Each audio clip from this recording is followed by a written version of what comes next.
You are looking at Julian's pronunciation guide, where we look at how to pronounce better some of the most mispronounced words in the world, like this other curious word. But how do you say what you're looking for today?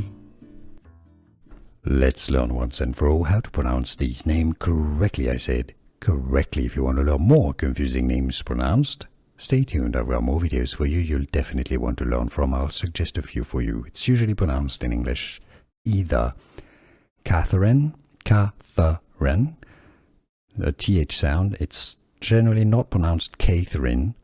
It could be Kathy or Katie, Katie, but this is usually Catherine. Now, sometimes the th sound, the schwa sound, is skipped and it's pronounced Catherine, especially in the US, Catherine. Just go from the TH to the R. Catherine is probably the most common pronunciation. Do you agree? Do you pronounce it any other ways? Where are you from?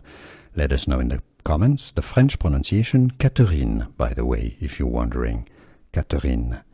In English, Catherine.